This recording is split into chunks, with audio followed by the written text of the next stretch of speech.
And they're off. It's a fast start for Tsunami. Scorching Hot is moving up in between horses. Parnelli Jones on the outside is vying for the lead, and County Line Kid now races in third. Take Another Swing is fifth. 4 lengths off the pace. Down at the rail comes Tight Dally. Then it's King's Ride, who's racing 10 lengths off the pacemakers.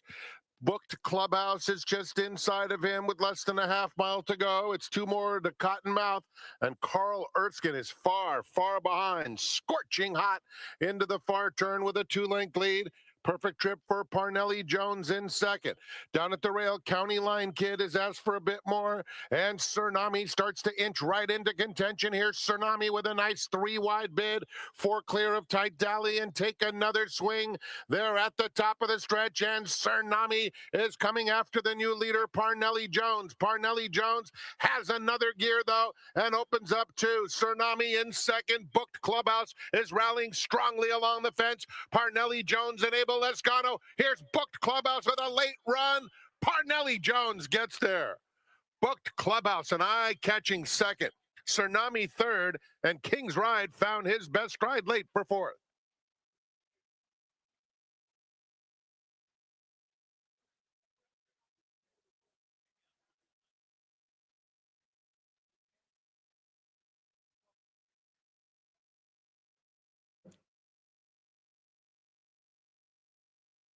Body coming up.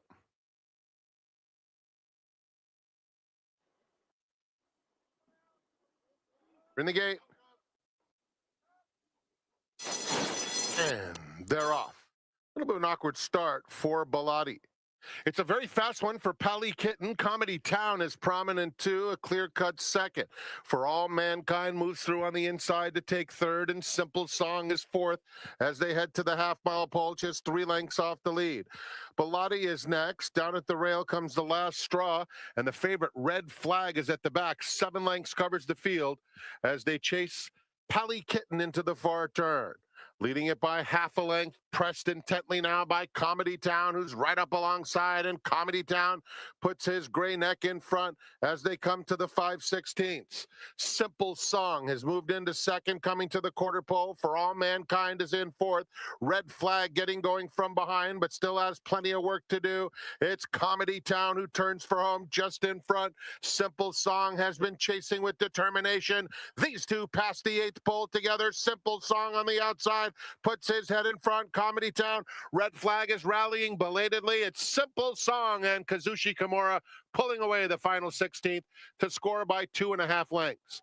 Comedy Town clearly second best. Red Flag third. For All Mankind was fourth.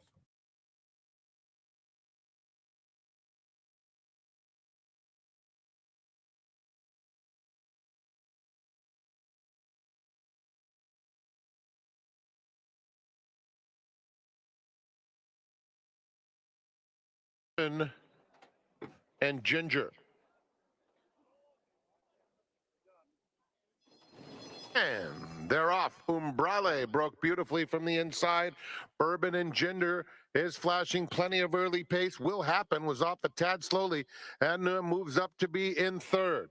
They're followed by Surfin' USA, 3 off the pace in fourth and 3 clear of Cosmic Heat. Bourbon and Ginger is able to cross over, leading by a length and a half over Umbrale, and Will Happen is in third. Another couple of lengths back to Surfin' USA, 3 clear of Cosmic Heat. Into the far turn, Bourbon and Ginger. Umbrale is coming through nicely, though, and Umbrale under a tight hold is up to put her head in front. Just behind them is the favorite Will Happen, a length and a half off in third. Bourbon and Ginger is drifting out badly. And now it's Umbrale and Will Happen. They meet again at the top of the stretch with Surfin' USA just behind them in third. They're in the final furlong, and Will Happen, Surfin' USA, is flying home down the center of the course and runs by them like they're standing still. Surfin' USA struts her stuff to a 5-length romp. Tight photo between Cosmic Heat and Will Happen, then Umbrale.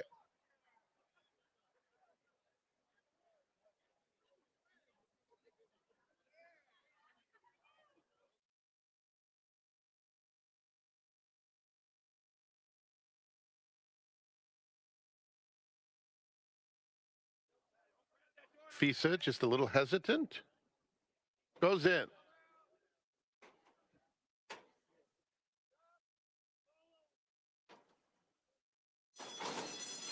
And they're off in the B. Wayne Hughes Beholder Mile, presented by FanDuel. And Splendora wastes no time going straight to the front, but Bless the Broken will keep her company, and those two head into the first turn together. Nafisa is in the clear. Joy at the rail, and Simply Joking was off slowly and is now 4 lengths off the heavy favorite Splendora, who comes to the 6 furlong pole, leading by 3/4 of a length. Bless the Broken trying to keep her honest in second, 1.5 lengths to Nafisa, who's a clear-cut third. Joy is fourth, 3 lengths off the lead, 2 clear of Simply Joking. On to the backstretch, Juan Hernandez and Splendora. Past the 5/8 pole, clear by almost a full length now to Bless the Broken. Nafisa maintains that third spot over Joy, who's now 5 lengths off Splendora, who's trying to shake loose past the half-mile pole. Simply Joking remains at the back of the field, around the far turn, and it's Splendora in charge. Bless the Broken has been a length back most of the journey. Nafisa called on now, trying to get going from third, then Simply Joking and Joy. They're a 1/4 mile from home, and look at the way Splendora is traveling, ears up in the air and clear by 2.5 lengths at the top of the stretch. Bless the Broken trying her best and takes a crack at her once again with 1 furlong to go, but Splendora's full of run and has a 3-length lead. Bless the Broken, very game and clearly second best, but it's 5 in a row for this brilliant mare, Splendora, cruising home in the B. Wayne Hughes Beholder Mile. Bless the Broken, Joy got rolling late for third.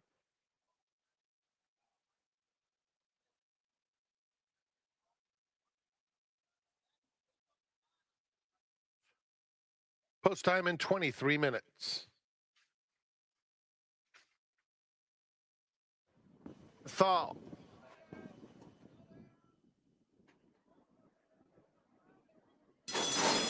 And they're off. Jimmy Blue Jeans is out alertly as usual. Phosphorescence comes up to take the lead and battle with him. And on the outside, here's Cathal, making it 3, vying for command. Then comes Fantastic, who's a joint fourth moving into the first turn, followed by Dakota Country. And Kawasaki is on the inside of One of These Days. That pair's 6 lengths off the pace.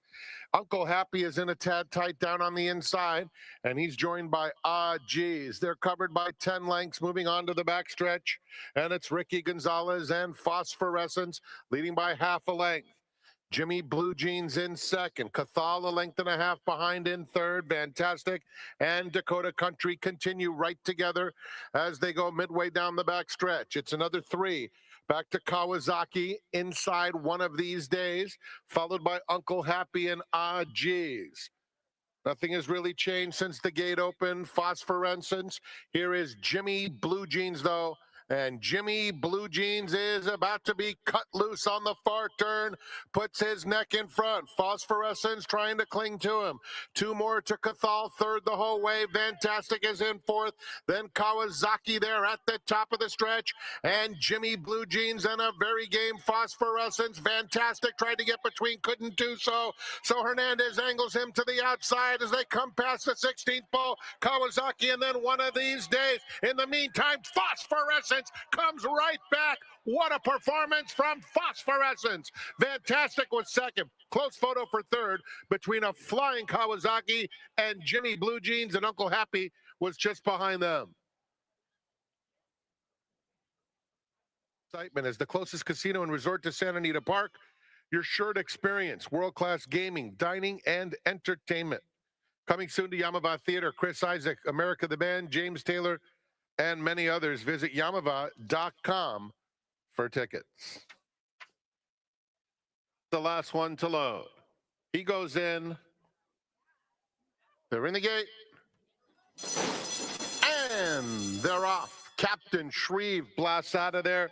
Decisive Win has sharp speed, as does Civil Liberty, who comes through on the inside to take the lead. So it's Civil Liberty in front, Decisive Win. Those two stride for stride. 1.5 lengths back to Gallatin in third. They are followed at the rail by Duke Silver. Captain Shreve, who broke well, is just 3 lengths off the lead. Crude Velocity was off last and is now steadying hard along the inside. He's got nowhere to go. And steadying just in front of stablemate Embry Show. It's a gap of 4 back to Memory. And Deep Tracks is at the back of the field. Around the far turn, and it's Decisive Win.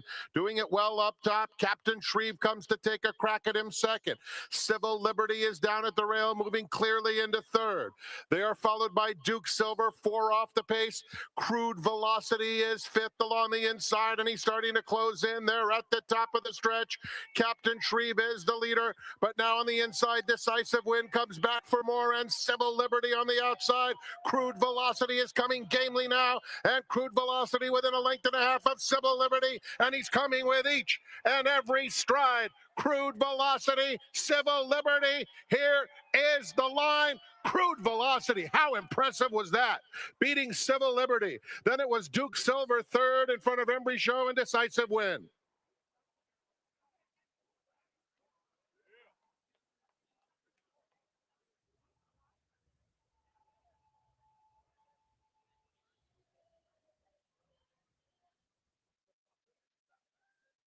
We're in the gate. And they're off.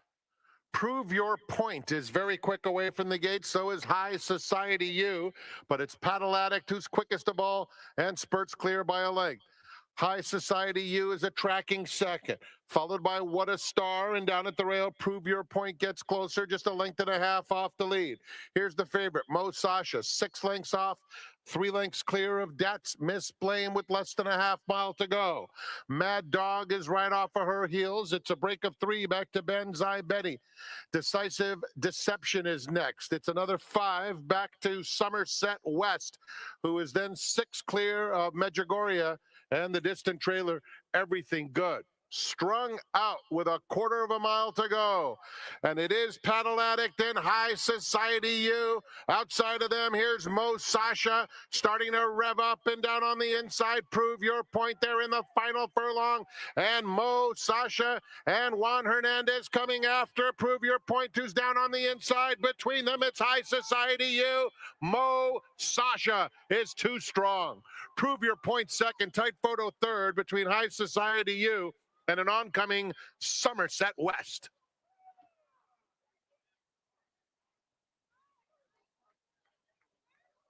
And Felipe, presented by DK Horse.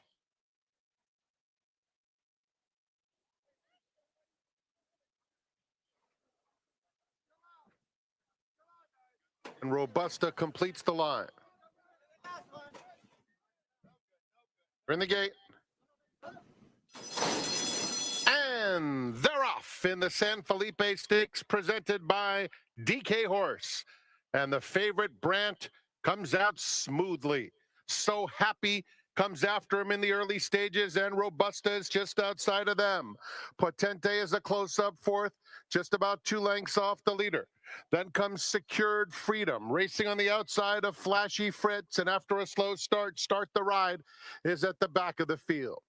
They're coming to the 6 furlong pole, and it's the heavy favorite Brant leading it by a neck, with So Happy trying to keep him honest. Robusta is 3 deep.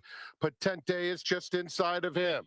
At the rail, Kazushi Kimura and Secured Freedom inching a little bit closer, and very willingly, he's trying to find a narrow opening, but has to wait right now. 4 lengths back to Flashy Fritz, and Start the Ride at the back with a half mile left to go.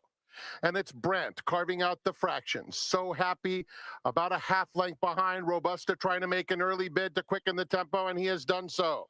Secured Freedom has to bide his time. Potente keeping pace in 5th. Just 3 lengths covers that quintet.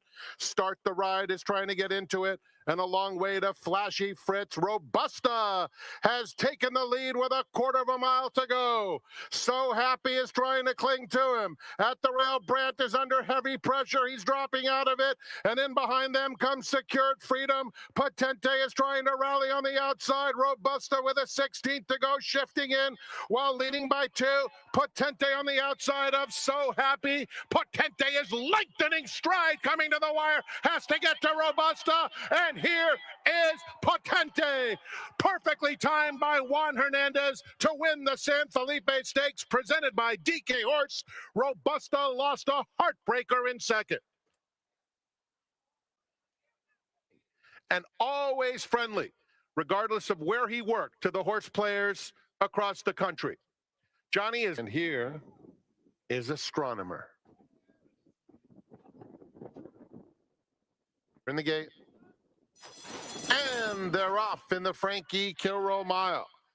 And Mike Smith immediately asks Cabo Spirit for speed, and he gives it to him. Me Bago is right up alongside, and Final Boss moves into third as the top two sprint clear. Hector Barrios has El Potente settling nicely off the pace, some 7 lengths off the lead. He is followed by his familiar rival, Gas Me Up, and down at the rail, Mi Hermano Ramon. It's another 2 lengths back. Astronomer is second to last and on a tight hold.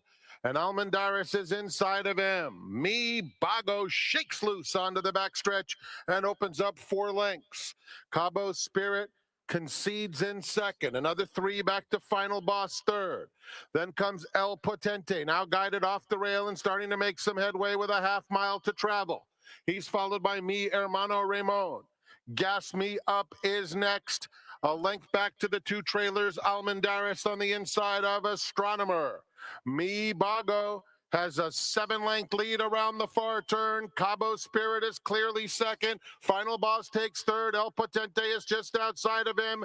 Gas Me Up, 8 lengths off the pace at the top of the stretch. El Potente has just angled out and trying to get to Me Bago. He is rolling down the center of the course. Final Boss running a good race, and Gas Me Up in the center. Down on the inside, Almendaris trying to get through traffic. They're coming toward the wire. Final Boss tough. El Potente, Almendaris. Final Boss would not be denied.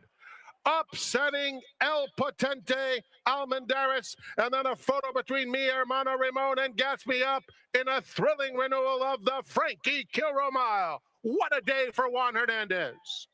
Alfieri of the California Horse Racing Board. The trophy presentation for the Frankie Kilroe Mile made by Dennis Alfieri of the California Horse Racing Board. California bred vodka, British Isles to the outside. They're in the gate. And they're off in the Santa Anita Handicap, presented by Yamava Resort and Casino at San Manuel. And Getaway Car had the best beginning. Midnight Mammoth flashing his speed along the inside. And just behind them, British Isles. Just a touch and a tad tight is down on the inside. He'll come from off the pace, 4 lengths off the lead. And Vodka is at the back of the field. Midnight Mammoth and Getaway Car stride for stride with 7 furlongs to run.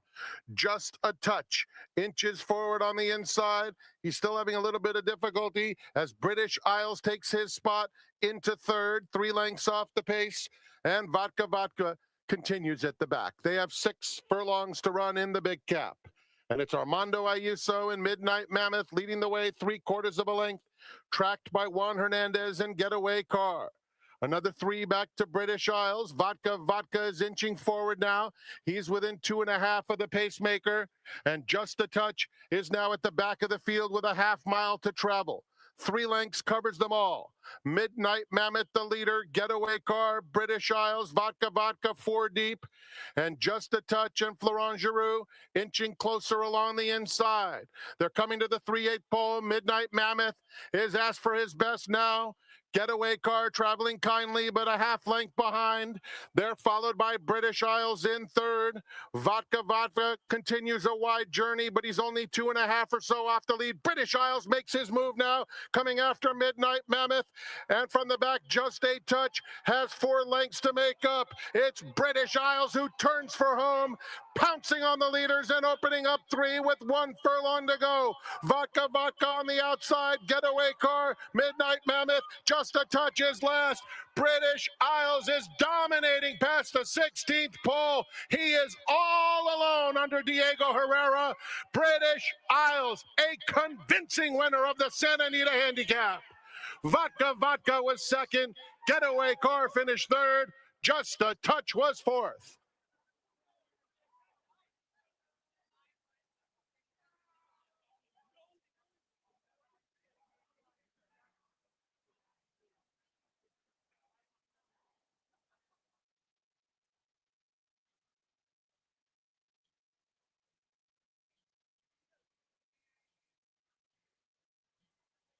We was it. A bit of movement there from Prince Dolce. And they're off. King of Dragons broke inward, but did break well. Several vying for the lead. Keating Thunder and Minister Shane are the first 2 out. They appear to be crawling through the opening furlong. Infinitum is up close. Warm Sun and Brew. High Plains Drifter is racing in between horses. King of Dragons is toward the back of the field, 5 lengths off the pace. Then Gold Council racing on the inside of Prince Dolce. The 2 trailers are Freeport Joe. And at the back of the field is Speed of Elon. They string out, moving on to the backstretch, and Keating Thunder has emerged with a 1.5 length advantage. Minister Shane is racing in second, and High Plains Drifter is in between those 2. Warm Sun and Brew traveling well enough at the rail in fourth, 3 lengths off the pace. 3 clear of Infinitum, who's on the outside of Gold Council with a half-mile left to go. It's another 2 lengths. King of Dragons is holding his head up high. He races on the outside of Prince Dolce, who has 8 lengths to make up. Freeport Joe is guided to the outside of that pair, and Speed of Elon continues. They take closer order. Keating Thunder and Tyler Bays there every step of the way. On the inside, here's Warm Sun and Brew looking for racing room. King of Dragons, Black Cap makes a very wide but good move. High Plains Drifter is there too. They're at the top of the stretch, and it's still Keating Thunder. Warm Sun and Brew is trying to get by him. Outside of them comes King of Dragons, who's finishing very well. Out in the center of the course, Gold Council and High Plains Drifter. It's a driving finish. Keating Thunder trying to get there. Here's the line. Photo finish. Keating Thunder and an absolutely flying Prince Dolce. Warm Sun and Brew is in a show photo along with King of Dragons, and there were several vying to complete the super high 5.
I mean, let's face it, every day at the Great Race Place is a big day, isn't it? And of course, yesterday was a really big day, and congratulations to all the winners, 4 stake races, which we'll review in just 1 minute. But as a result, we have a pick six carryover today, making it another big day, $67,000 in the $2 traditional pick six, which will start in race number 4. It's also a big day because happy birthday wishes to our hornblower. Our bugler, Jay Cohen, celebrates another birthday, the best ambassador Santa Anita has ever had, if you've ever been on track and been able to experience some time with Jay. So happy birthday, Jay, from all of us to all of you. And a person that's going to be my seminar guest today, he's going to try and help us sort it all out. There's a lot of information to digest. So you've seen him before on the seminar. His name, Toby Turrell. Toby, happy Sunday. Welcome to the seminar. Happy to be here on another beautiful Chamber of Commerce day, as they call them. The wind has departed, so we're back to typical SoCal conditions. Beautiful conditions, as you mentioned, not a cloud in the sky. So you can see fast and firm are the racing conditions today. Let's talk about yesterday's card. Overall, Toby, kind of interesting how it all developed. Nobody had 6, by the way, as I mentioned, which resulted in the carryover. Nobody even had 5. 4 out of 6 is what it paid out. Really difficult card for the handicappers to digest. You know, it was an outstanding card, and I had a terrific day. But I will tell you this: it's my analogy. I had the winning touchdown catches on my fingertips and fumbled the ball a little bit. I had some huge workouts, and I just didn't stick with them. And it would have been a spectacular day. But my dad always said, no woulda, coulda, shouldas out here. You know, it's interesting, Toby. You bring up a very good point, and that is we do all the handicapping, but yet the decisions in terms of how we wager are sometimes more important. So that's the frustrating part of the game. Not only do you have to be a good handicapper, you have to structure your wagers exactly right, and that's what makes it so difficult. All right, rather than talk about it, let's kind of take a look at some of the stake races results yesterday and relive history here at Santa Anita. Starting off in race number 4 yesterday, you'll recall that was the B. Wayne Hughes Beholder Mile presented by FanDuel. It was a grade 1 event. Of course, Splendora was expected to cruise to victory at 1-9, and that's exactly what she did. Let's listen to Frank Miramati describe the action as they turn for home. At the top of the stretch, Bless the Broken trying her best and takes a crack at her once again with 1 furlong to go, but Splendora's full of run and has a 3-length lead. Bless the Broken, very game and clearly second best, but it's 5 in a row for this brilliant mare, Splendora, cruising home in the B. Wayne Hughes Beholder Mile. You know, Toby, Splendora is so kind of a cool mare. She's now 5 years old. She's now run 12 times, 7 wins in 4 seconds, short or long, no matter what racetrack it might be. She's one of the special ones. Well, look at yesterday alone. You know, when he pushed the button mid-stretch, he just exploded. 135 flat for, under wraps and just really just galloping. A phenomenal win. A daughter of Audible, certainly with big objectives on the horizon as the year 2026 continues. Toby, the next stakes race was the San Felipe Stakes presented by DK Horse. It was a grade 2 event. 3-year-olds going a mile and a 16th on the main track. Of course, expectations were high for Brandt, who went off as the 4-5 favorite. But Bob Baffert said, "Hold my beer. I've got another runner in the barn that you guys might want to take a look at." Let's watch the replay, the stretch run, I should say, of the San Felipe Stakes presented by DK Horse. The 1/4 mile to go. So Happy is trying to cling to him. At the rail, Brandt is under heavy pressure. He's dropping out of it. And in behind them comes Secured Freedom. Potente is trying to rally on the outside. Robusta with a 16th to go, shifting in while leading by 2. Potente on the outside of So Happy. Potente is lengthening stride coming to the wire. Has to get to Robusta. And here is Potente. Toby, as we watch the gallop out here, the most impressive part about Potente was continuing to widen that distance of victory as they entered the clubhouse turn. And it's interesting, I took a look at the pedigree for Potente. The damn Perfect Sting actually was a turf mare. She ran primarily on turf, and I should say Sweet Sting was the dam of Potente. She was primarily a turf mare. She only had 1 career victory. We talked about this before the seminar starts. Sometimes the most productive dams are not the ones that were most productive on the racetrack in the afternoon. Definitely an inexact science. There's no question about it. And it's the mystery of the game, which it makes it so great, really. And the second dam, the dam of Sweet Sting, is none other than Perfect Sting, who I referred to. Those of us who have been in the game for a long time will remember that she won the Breeders' Cup Filly and Mare Turf, the grade 1 event at Churchill Downs back in November of 2000. So certainly the pedigree is there for the turf, but Bob Baffert, somewhat not unexpectedly, might have a significant talented 3-year-old dirt runner by the name of Potente, who won the San Felipe. All right, Toby, the stakes action continued in the Frank E. Kilroe Mile. Big upset here for the birthday boy, Juan Hernandez in the saddle. Let's listen to Frank Miramati spin them around the turn in the Frank E. Kilroe Mile. Top of the stretch, El Potente has just angled out and trying to get to Me Bago. He is rolling down the center of the course. Final Boss running a good race, and Gas Me Up in the center. Down on the inside, Almendarez trying to get through traffic. They're coming toward the wire. Final Boss tough. El Potente, Almendarez, Final Boss. Toby, we almost had a El Potente daily double, but we did not because Final Boss from the John Sadler barn returned a huge mutual of $65.40. Is this one of the runners you were alluding to that just kind of slipped off your fingertips? No, actually, it's not. This one I had no shot to get, but there was a double. There was a double.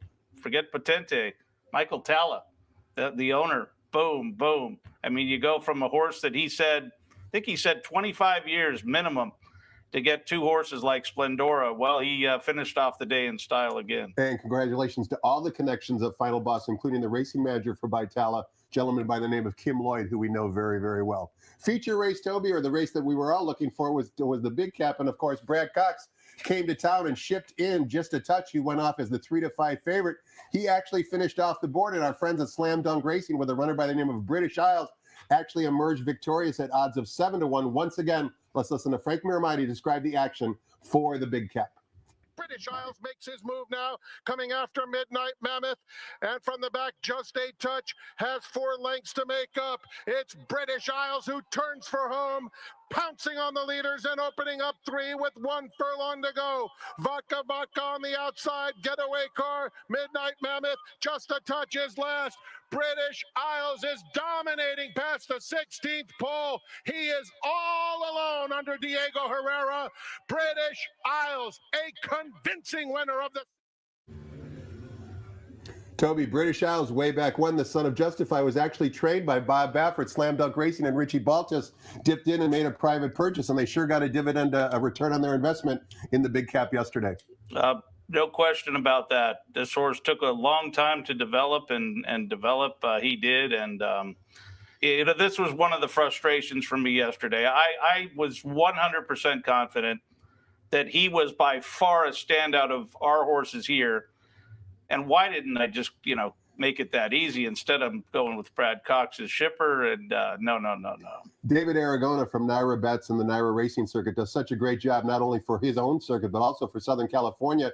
He mentioned after the race that Brad Cox is now 2 for 20 with his Southern California shippers coming into Southern California in graded stake races. I wish a lot of us had known that before the fact, but nevertheless, David, keep up the great work. You're an inspiration for many of us. Speaking of inspirations, we've got our own track announcer who inspires many of us with great race calls each and every day. His name is Frank Miramati. We're going to take a quick break and toss the microphone over to Frank to find out who the early scratches are. And there are some significant ones on today's card. When we return, we'll find out who Toby likes on today's 9-race card. Thanks for watching, everybody. We'll be right back.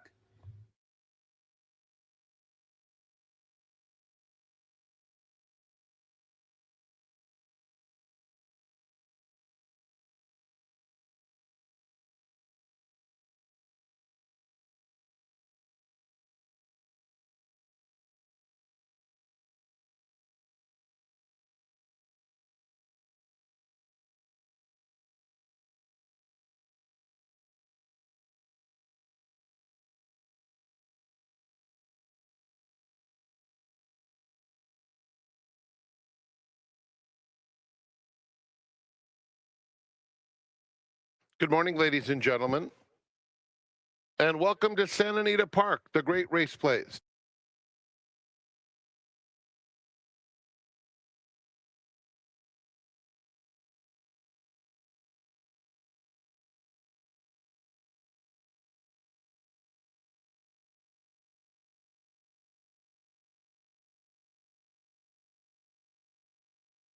Track is fast, the turf is firm, the rail on the turf is at 20 feet, and as you can see, we have $67,799 in the pick 6 carryover.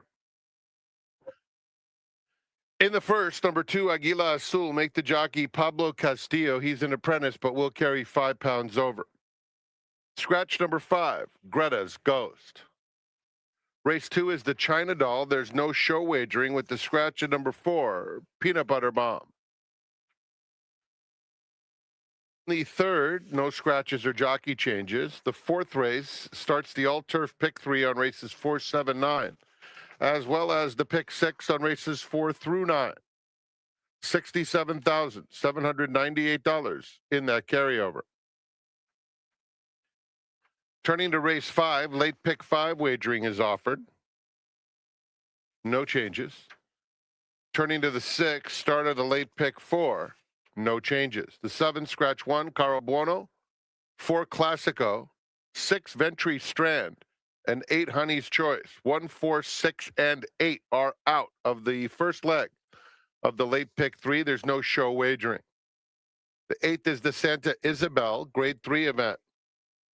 Start of the $5 late double, no changes. And in the 9th, scratch number 2, Improbable You, there is super high 5 wagering. A very exciting pick 6 carryover today. Need some winners, and you'll get it from Tom Quigley's guest today from the winners card, CaseTheRace.com, Toby Turrell. Don't forget, we also have the Coast to Coast pick 5. Coast to Coast, butter and toast. Great wagering opportunity, combining races from Gulfstream Park and Santa Anita. It'll start in just under 2 hours with Gulfstream's 9th. Have a wonderful afternoon. Thanks for coming out to Santa Anita Park. We have family fun activities once again. Lucha Libre, very popular, and much more as part of our Sunday festivities. 57 minutes to post. Let's go back to Tom and Toby.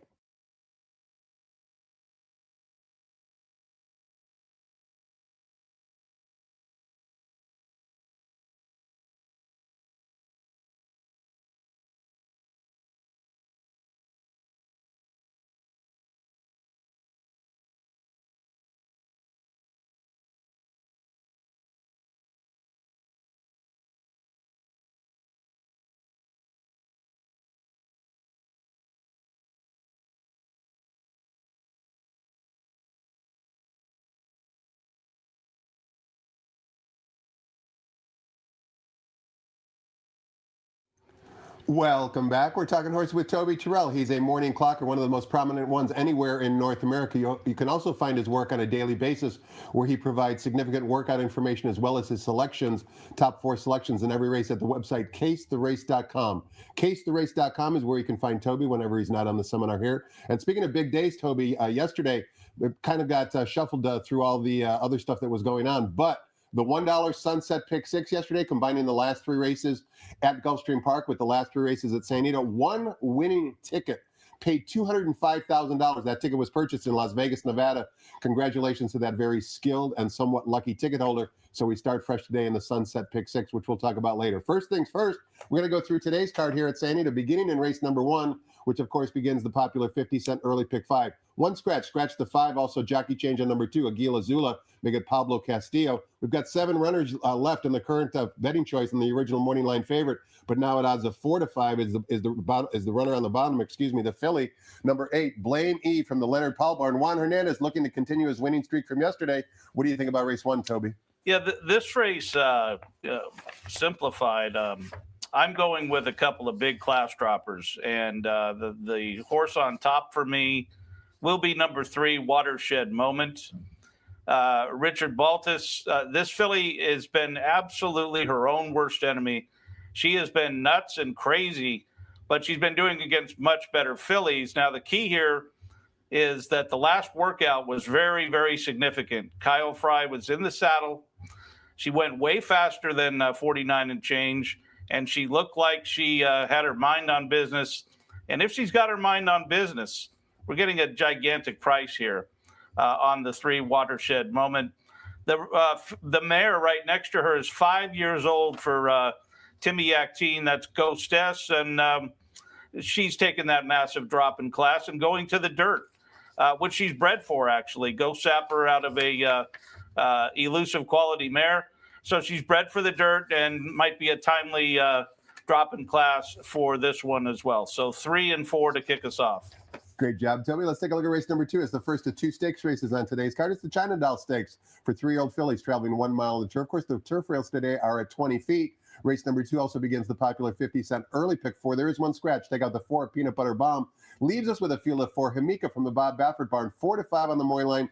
Likely to go lower. Single here in all multi-race exotics, or are you looking elsewhere, Toby? Well, I wouldn't single her. I would definitely include my top choice, and that's number 1. Yours sincerely. She seldom. She only ran 1 flat race, honestly. The other races, even where she got beat, she had tons of trouble. She's been sharpened up for this race by Phil D'Amato on March 1st. That was a very fast and speed-oriented work with blinkers on. So I get the feeling they don't want her to be too far behind Hamika. And if she is not too far behind Hamika, I think she'll run her down, and that's kind of the way I see the race. Let's take a look at race number 3. We're traveling 6 furlongs on the main track for maiden special weight. Calbred, 3-year-old fillies. A good field of 8 here. Morning line favorite number 4. Another 0, 6 to 5 on the morning line. There's that guy Juan Hernandez in the saddle again, Toby. Who do you like and why in race 3? Yeah, this is a very soft heat, and therefore I'm going to take a shot with a stranger danger, if you will. Number 2, La Silenciosa. Victor Garcia, very long-time capable trainer. Of course, his dad, they called him King Juan for a reason, and Victor now has taken over the reins of the training. The last gate workout there, it's kind of tips itself with giving a bullet. The 6 furlongs gate. But the key here is the pace that she showed. Her fractions were very good, 47-3, 59-3, and then out in 13-3.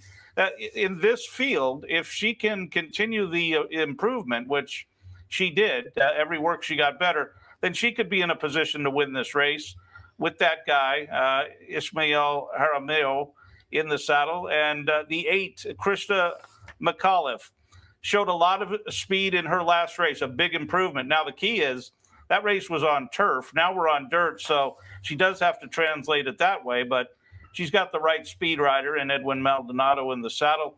So 2 and 8 in race 3. Toby, you mentioned the owner of number 2, your top selection in race number 3, King Juan Garcia. He's called King Juan because he was the king of Tijuana when they had thoroughbred racing down there. And I've heard plenty of stories about Tijuana. One of my regrets in life is never getting down there. Did you ever make a journey across the border and go to Tijuana Racecourse? Oh, I sure did. My dad, my brother, and we went down there as very innocent visitors. And it's not the same, Tom. So you're never going to get the chance to go back to the old TJ. But now it's more commercialized.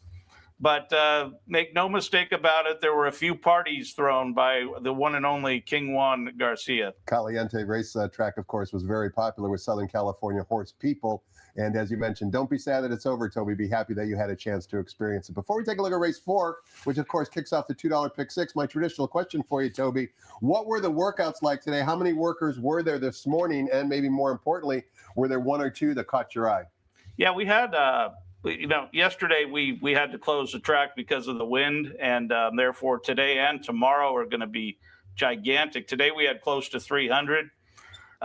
We had some potential Santa Anita Derby action with Desert Gate and Butane for Baffert. And I'm not going to say too much because the horse has not got an official time yet, but Intrepido worked as well for Jeff Mullins. And then you had Westwood, who we will not get to see in his next start, but he'll be on the road. And let's not forget journalism with a nice 5 furlong breeze. Toby, you mentioned the Baffert runner. I'd be remiss in not following up with you about his recent maiden winner, Cherokee Nation, who's also pointing for the Santa Anita Derby. Have you seen him on the track in the morning since his victory? I'm expecting him to work here maybe tomorrow. Looking very forward to that. I've had many discussions now with a few different people. And, of course, the way he won now, the key is the way he's going to train into that Santa Anita Derby. Cherokee Nation with an impressive 100 buyer speed figure in his maiden victory. Expectations are high. And, of course, Bob Baffert pointing him to the Santa Anita Derby, which will be run the first Saturday in April. Race number 4, Toby, is when the fireworks begin. That's because we have $67,000 already in the pick 6 pool. And we kick things off in the pick 6, starting in race 4, going 6.5 furlongs in the turf courts. It's a starter allowance race. We've got a field of 7. Morning line favorite on the bottom, number 7, Encanto from the Peter Urton barn, is the 9 to 5 morning line favorite. What say you about the first leg of the pick 6? Well, we're going to go outside the box here. We're going to go with a big long shot. Ironically, trained by Phil D'Amato on the turf. You wouldn't think we'd get a big long shot, but we're going to get it here for a couple of reasons, Tom. And number one is this horse has got to overcome a 1.5-year layoff. Number two, he's now 8 years old, so he's not a youngster anymore. But I'll tell you what, he's a racehorse. And I think Phil has gone out of his way to crank this horse up. You can, again, kind of see that on paper. But the last two workouts, Freyzoo has been in the saddle. And boy, oh boy, he just wants to run. And he keeps running. And he looks like he's ready to run. So I know he's got races in the past that are good enough to win this. If he still has those legs that he had back then, we'll see if he does here. Right next to him, Van Cougar. This will be the third race off the mini layoff, third race of the cycle. A lot of people like that angle. You talked about J.J. Hernandez already. Here he is again, this time for Peter Urton. And he figures to get a good stalking trip, if not be near or on the lead. So I'm going to go 3 and 4 here in race 4. Follow-up question for you, Toby. It relates to number 5, Rearm John, a lightly raced 5-year-old gelded son of World of Trouble. He's only had 3 career starts, but he does have 2 career victories up to this point. Have you seen his workouts in the morning prior to this race? Yeah, he's very well named World of Trouble, because I'll tell you what, he's nuts, this horse. And that's why, that's why I got fooled and everybody else at 34-1 first time out. And then as he went on and kept training and running, you saw that that's just him. He's just nuts. He lugs out in the morning. He runs high-headed. There's nothing that Ricky Gonzalez could do to change his behavior as we sit here. But like you said, on paper and on form, that hasn't slowed him down, but it slows me down. Maybe we're nuts and he's not nuts. Have you ever thought about it that way? But why not? It's a good angle. Race number 5 begins the 50-cent late pick 5, sprinting 6 furlongs in the main track. This is a claiming race for 4-year-olds and up, which have never won 2 races. The tag is $10,000. Take note, number 8, Tiger Strength is a first-time gelding, the morning line favorite from the aforementioned Jeff Mullins barn. Number 2, Scatify, taking the hind shoes off, 7-5 on the morning line. Can we beat this chalk in race 5, Toby? Well, I'll tell you what, he was basically eased in his last race. Now, mind you, that race was tough as nails. Uncle Chili went out of that race and proved how tough it was. Now he's dropping from the stars here down to the bottom. And the big question is, does he have it left in him? Well, Tyler Bays has been on him in his last few works, and he's looked okay. Nothing serious, nothing that could make me say absolutely he does, but probably enough. Be very hard to beat. But of course, I'm going to try to beat him with the 6 horse in here, Magic Connection. A very interesting jockey change going to Freyzoo. I don't recall him riding a lot for the veteran trainer Hector Palma, but he is going to get the call here today. And this horse, his last race is by far the best recent race of any horse in this field. No question. He did not have a good trip. He was really ranked, snapped a lot inside, and really ran a winning race. So he's got a nice workout since. So on the recency edge, I'm going with him. 6 and 2 in race 5. Another follow-up question for you, Toby, in race 5. It relates to number 4, Aloha Chrome, who returned off the long layoff at a much higher level. Another one taking a class drop, but does have workouts since that effort on February 1st. Have you seen any of those workouts in the morning? Which horse was that? Number 4, Aloha Chrome. Yeah, I was just looking at the we'll worry about that later. Anybody watching without the volume, it's not the 8, it's the 2 for second. But with that said, yeah, the workouts are steady, not enough for me to see a big form reversal. And that's the bottom line there. Fair enough. Let's take a look at race number 6, Toby. Begins the 50-cent late pick 4. This time we're going 1 mile on the main track. Allowance optional claiming types. Field of 7. Morning line favorite, number 5, Voldemort from the Bob Baffert barn. 2-1 on the morning line. 7 ways you can go here, Toby. Which way are you going and why? Well, I'm going to Voldemort. He really, this looks like his spot to me today. Now, interesting angle. Go back to his maiden win and look at who he beat. He beat Westwood, and he did it clear. So from a class standpoint, he's got it. I love the sire, Good Magic. And this horse is trained hasn't missed a beat since his last race. So he should be ready. He should control the pace, and he should be just ready for his best effort, which I think is good enough. So I'm going with Voldemort on top. Berlin Wall, you can't say enough about him, or his trainer for that matter. Steve Knapp has been crowned the California trainer of the year. And congratulations to him, right? That's quite an honor for him and all of his connections, many of whom race Calbreds. The word is he was teared up at the victory speech, and why not? I mean, what a celebration. You got horses like this, I'd be crying too with joy. And there was a very esteemed company at the CTBA Awards banquet this past Monday night across the street at the Le Marine Hotel. Mike Smith and Chris McCarron were there getting inducted into the Hall of Fame as well. So it was a who's who. And I heard through the grapevine that it was a fun night. Oh, I'll bet it was. Let me ask you a question, Toby, about another layoff runner here, significant layoff runner in race number 6. It's number 3, Magnify. We talked about Plutarch. Well, Plutarch is actually the son of Stellar Wind. This is a 5-year-old son of Justify, also produced by Stellar Wind. Magnify has not been seen since November of 2024. What do you think about Magnify's comeback workouts? Yeah, well, I would need to see a lot more than what shows here to tell me he's got a winning race off of a year and a half layoff. Plus, on top of it, this is a gigantic horse. I mean, he is a giant. So with that said as well, I think it's going to take a lot extra to crank him up. He's still a horse.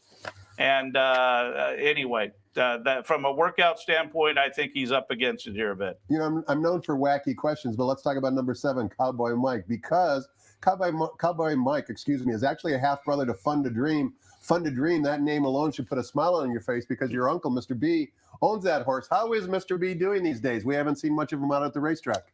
You know, he's doing great, Tom, but his wife of, I'm not sure, but 35 years, she has had a very, very rough go. And he is basically taking 24/7 care of her now.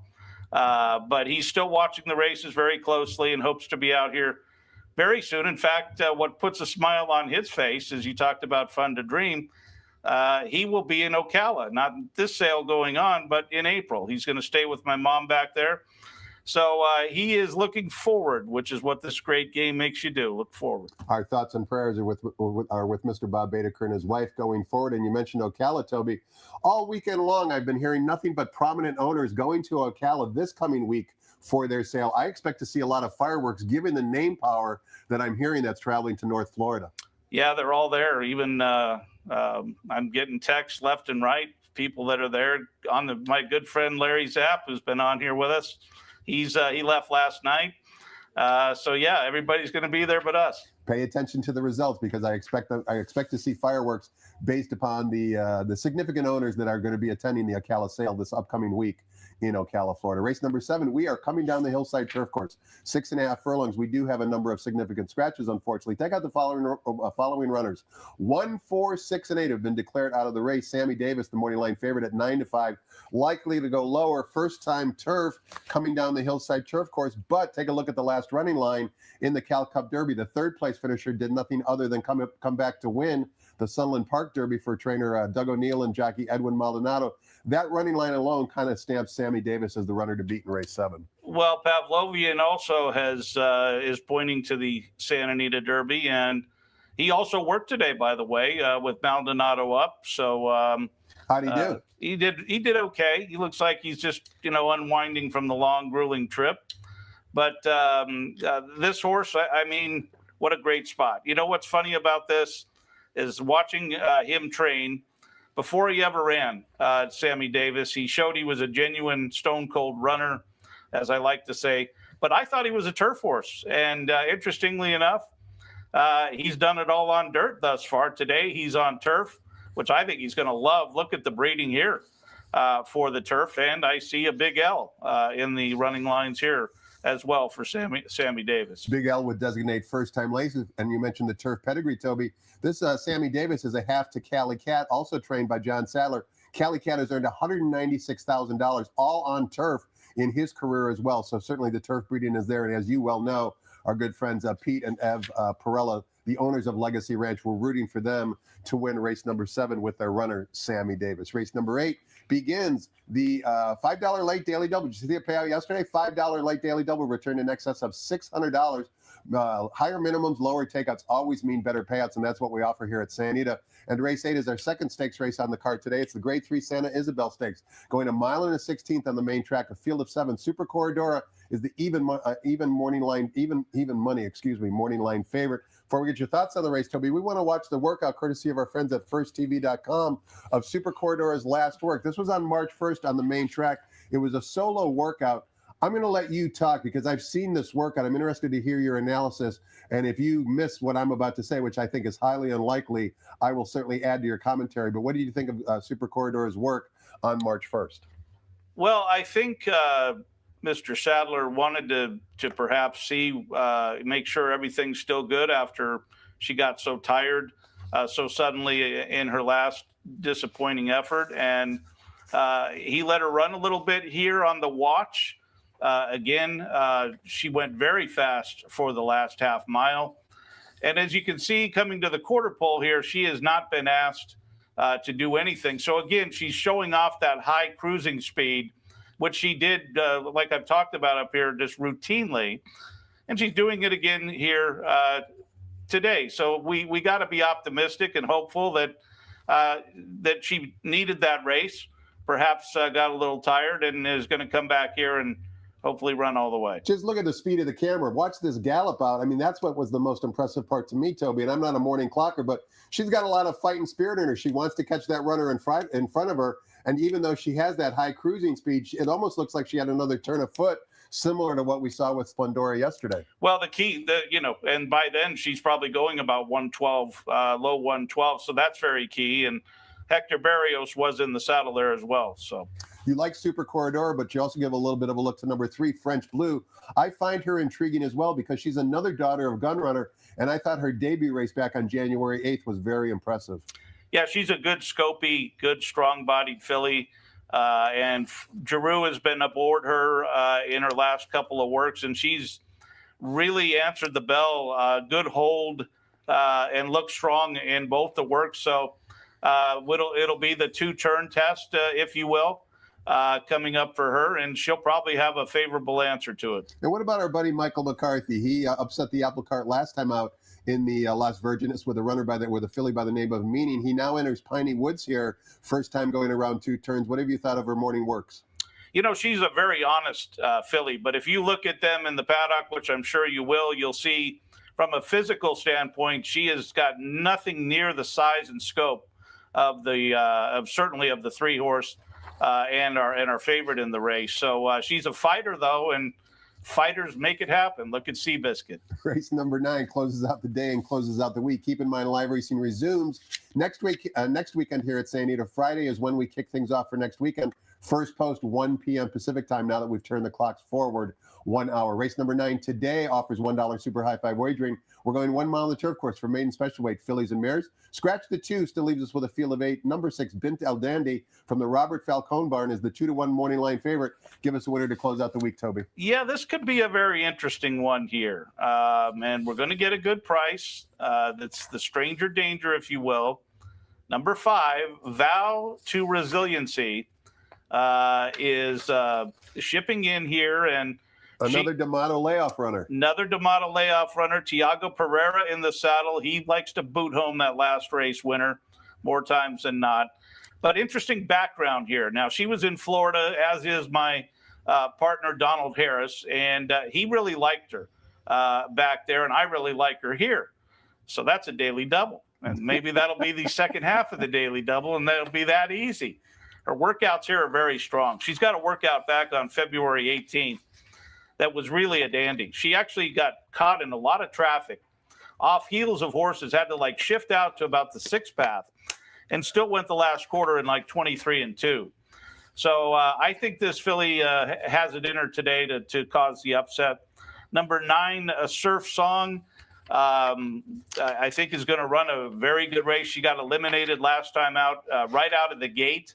Got a very slow start and had way too much to do to get back involved. So she could be a good price, 8-1 as well on her. So 5 and 9 to finish it off. Toby, a follow-up question for you for the runner drawn right inside of Surf Song. Number 8, Luby's Music. Last time out, ran a good second, well clear of the third-place finisher, losing to a runner from the Doug O'Neill barn by the name of Pura Vida Princessa. She came back and won, earning a Beyer speed figure of 80, somewhat flattering that 68 that Luby's Music earned that particular afternoon.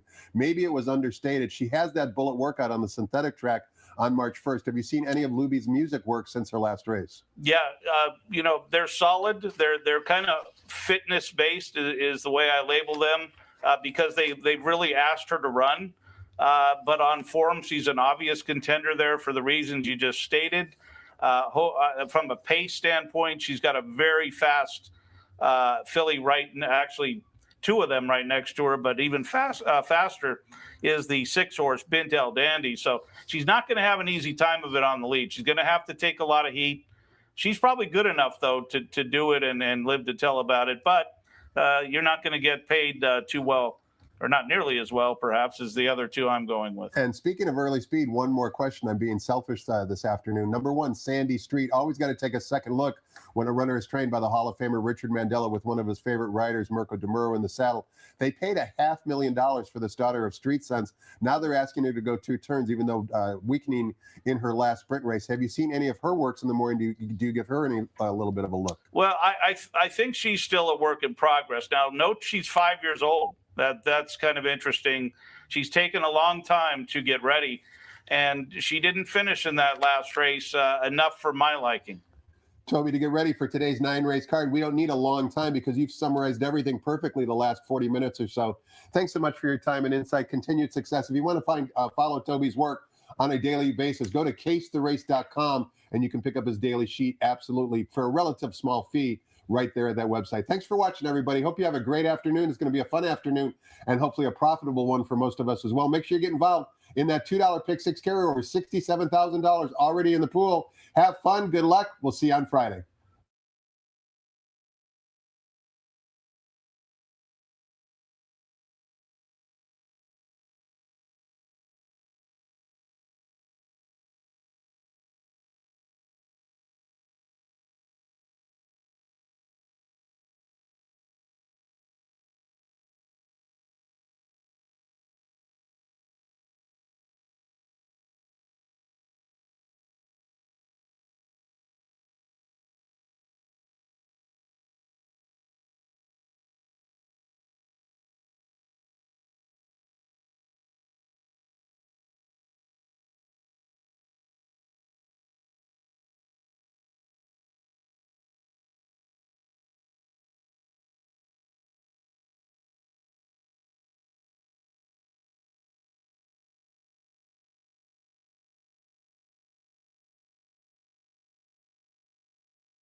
Ladies and gentlemen, please rise for our national anthem.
Good afternoon and welcome to Santa Anita Park, where we have a $67,799 carryover in the pick six. The Great Race Place welcomes you for a nice Sunday of action. Track conditions are brought to you by John Deere. Here are the changes. In the first, number 2, Aguila Azul, the jockey Pablo Castillo, 5 pounds over. Scratch number 5, Greta's Ghost. The second is the China Doll, no show wagering, scratch number 4, Peanut Butter Bomb. Turning to race 3, no scratches or jockey changes. In the fourth start of that $2 pick 6 and all turf pick 3, no scratches or jockey changes. Race 5 starts the late pick 5. No changes. In the sixth, late pick 4 wagering is offered. No changes. Seventh, no show wagering. Scratch 1, Caro Buono. 4, Classico. 6, Ventry Strand, and 8, Honey's Choice. 1, 4, 6, 8 are out. Eighth is the grade 3, Santa Isabel. Start of the late double. No changes. And in the ninth, scratch 2, Improbable You, super high 5 wagering is offered.